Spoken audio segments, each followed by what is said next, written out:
All right, so we're starting turn 14 here with this game that we're doing here.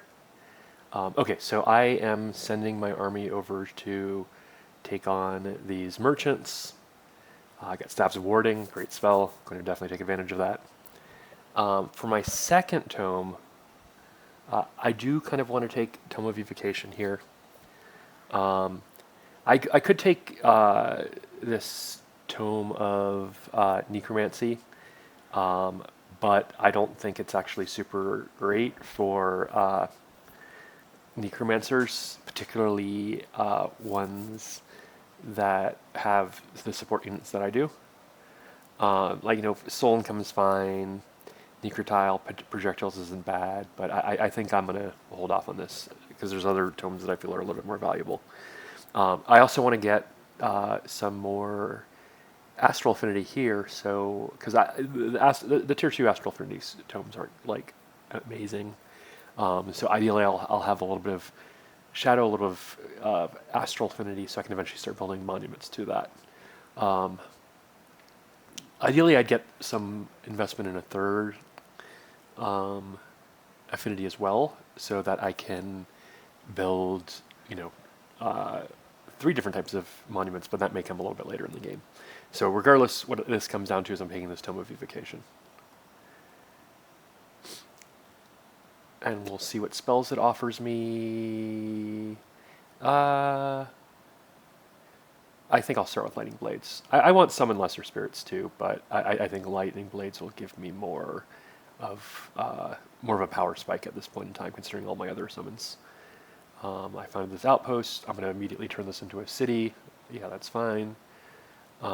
She is going to continue heading down here to join with my main forces. This is kind of a problem, so I'll have to deal with this next after I clear this out.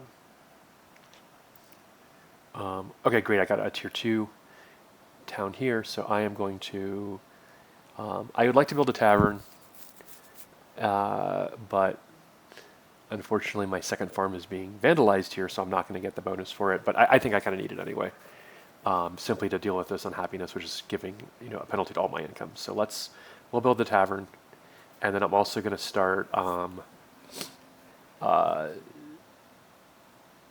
recruiting another tier 2 unit. So right now I have, I have one of each, but both of my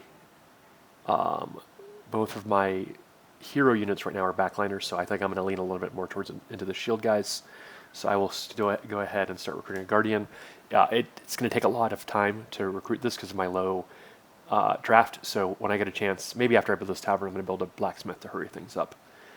So up here, we're going to just keep looking around. So there's these guys. As you can see, there's a survey material right there, but if I grab that, they're going to attack me, potentially kill me, probably just force me to retreat back over to one of my cities, but yeah, that's something I'm keeping an eye on. I have done it before.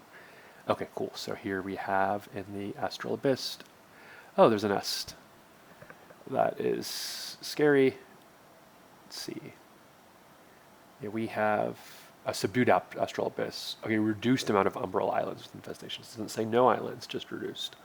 Okay, so what I'm going to do now is I'm going to take a step right up here. I'm going to go ahead and harvest this, to survey the materials, and then I'm going to try to sneak past the Umbral Nest without triggering them. To grab some of the gold and maybe get some other spots where I can survey materials, because right now I need to get to, I think it's 200.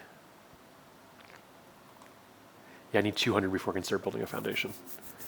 Okay, so this guy will keep going this way. Yeah, I'll stay, or maybe I want to go underground. Let me see what's underground. Oh, that's interesting. This is probably a designed region. Okay, so that's it for that. I think let's see, so this is coming in 3 turns. Oh yeah, I'll cast Staves of Warding. This is a very support-heavy comp, and so this is going to, allow me to take advantage of that. So we'll go ahead and do that. Because Staves of Warding gives bolstering resistance. It's particularly good if you have supports that are have AoEs or additional support abilities. So like, for example, with Oathsworn Culture or with High Culture, because they have that bonus support ability, Oathsworn have an AoE heal. But it's also good, but the Architect Culture doesn't have those, but what it does have is like a very high density of support units. So you're going to be running more support units on average, particularly in the early game, a little bit less so in the later game, than you're going to see with a lot of other cultures. So it becomes fairly useful to take advantage of this. Also, there's a new Tier 3 tome, the Tome of Prophecy, which has a unit in it. Let's take a look at that unit that also has an AoE. And I've been kind of avoiding taking this with Architect Culture because it's not that much of an upgrade to go from a Tier 3 to a Tier 4 support. But the Oracle has some really good abilities. So it has this Healing Portent, which gives a heal and also precognition, which makes your guys unable to be hit by the next direct damage effect. It also gives this, which is True Strike, which is great for ranged attackers, and then some Fortune, which critical hit is always nice. I haven't even. What is Scrying Eye? Okay, immune to flanking, being distracted. That's nice. True Sight is fine. So, it's available to like basically people who've invested in Astral Order or a combination of those, and I am going Astral. So I'm kind of thinking of bringing them in. But it'll depend on what tomes I need at that particular point in time. I haven't actually spent a lot of time thinking about where I'm going to be going on my tome paths beyond, just focusing a little bit on necromancy. But we'll see. I could see picking it. I probably won't because, once again, Architect Culture has a Tier 3 support, but if I do, then Staffs of Warding will be particularly good with it. Okay, and that is it. I will see you all after my next turn.